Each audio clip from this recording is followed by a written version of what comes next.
අයිබෝවන් මිත්‍රවරුනි ඔබ කී දෙනෙක් හර්ෂා මාකලන්දයන්ගේ ස්වර්ණ සංඝ වන්නමට සවන් දීලා තියෙනවද? එහෙමත් නැත්නම් ප්‍රදීප් රත්නායකයන්ගේ කුවේනි කන්සර්ටුව එහෙම නැත්නම් ඉන්ද්‍රකීල යන නිර්මාණවලට සවන් දීලා තියෙනවද? එහෙමත් නැත්නම් ප්‍රේමසිරි කේමදාසයන්ගේ සංධ්වනියකට සවන් දීලා තියෙනවද? එහෙම නැත්නම් මා නිර්මාණය කරන ලද සංධ්වනියකට සවන් දීලා තියෙනවද?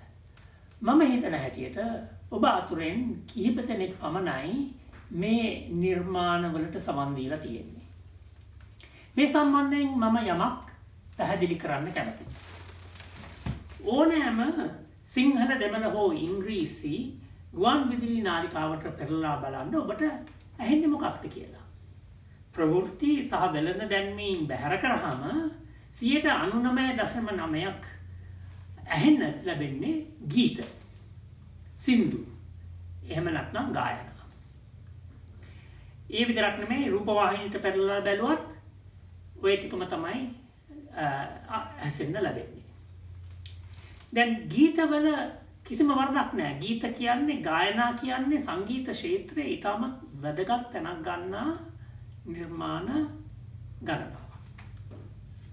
නමුත් ගායනයක් කියන්නේ යම් වාදන සහයක් පසුබිම් කරගෙන වචන වලින් තේරුම් පැහැදිලි කර දෙන පද රචනයක් ස්වර යොදා නිර්මාණය කිරීමයි. වචන ටික ගීතයකින් බැහැර කරාම එතන ගීතයක් නැහැ. දැන් ගීත පමණක්, සින්දු පමණක් ඇසීම තුළින් අපේ බහුතර ලාංකික ජනතාව හිතාගෙන ඉන්නේ සංගීතය කියන්නේ ගායනයක් කියන එකයි.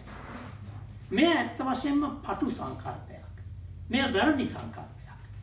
අපි මහාභාරතයේ ඉන්දියාව දිහා බැලුවොත් ඉන්දියාවේ සංගීත ක්ෂේත්‍රයේ ගායන සම්ප්‍රදායකුත් තියෙනවා, වාදන සම්ප්‍රදායකුත් තියෙනවා.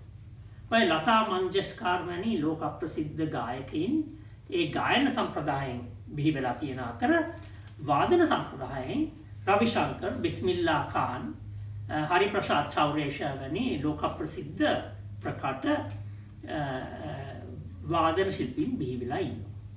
අපි පෙරදිග සංගීතය දිහා බැලුවත් ගායන ක්ෂේත්‍රය දිහා බලපුවාම ජෝන් සදර්ලන්ඩ්, මරියා කලාස්, පැවරොට්ටි වැනි ගායකින් ඉන්න අතර වාදන ක්ෂේත්‍රයේ ඉෂ්ටා පර්ල්මාන්, යෝයෝමා, ජොෂුවා බෙල් වැනි, මිඩෝරි වැනි වාදක ශිල්පීන් බිහි වෙලා ඉන්නවා. නමුත් ලංකාවේ සංගීත ක්ෂේත්‍රය දිහා බලපුවාම 99.9ක් තියෙන්නේ සින්දු ගායනා විතරයි. වාදක නිර්මාණ නැත්නම් වාදනය නැත්නම් වාදන මණ්ඩල වලට ලියන ලද නිර්මාණ ඉතාමත්ම අඩුයි. ඒ අංගය අපි දියුණු කරගන්න ඕනේ. දැන් මේ තත්ත්වය වෙනස් කරලා ලංකාවේ සංගීත ක්ෂේත්‍රයේ වැදගත් වාදන නිර්මාණ ඇති කරන්න වෑයම් කරන නිර්මාපකයන් පිරිසක් බිහි වෙලා ඉන්නවා අපිට. මිත්‍රවරුනි, මොන්ගෙන් මුල් තැන ගන්නේ ප්‍රේමසිරි කේමදාසයන්. ඔහු තමා ප්‍රථම වරට වාදන නිර්මාණ රාශියක් ලිව්වේ.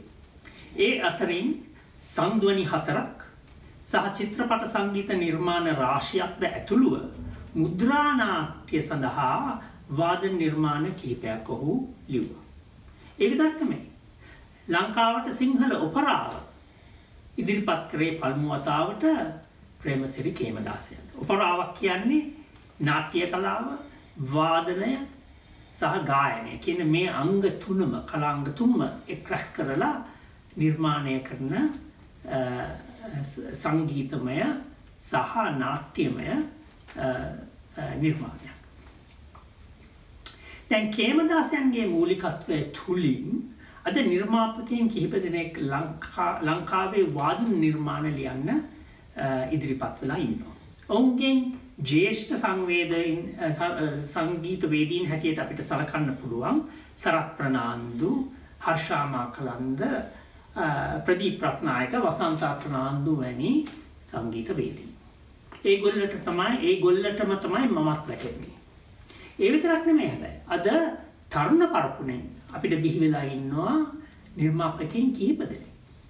වාදන නිර්මාණ ඉදිරිපත් කරන උදාහරණයක් වශයෙන් දිනේෂ් සුබසිංහ, ලක්ෂාන් පෙරේරා, සචිත්ත ප්‍රනාන්දු වැනි මේ තරුණ නිර්මාපකයන් කිහිප දෙනෙක්ම අද වාදන නිර්මාණ ඉදිරිපත් කරනවා.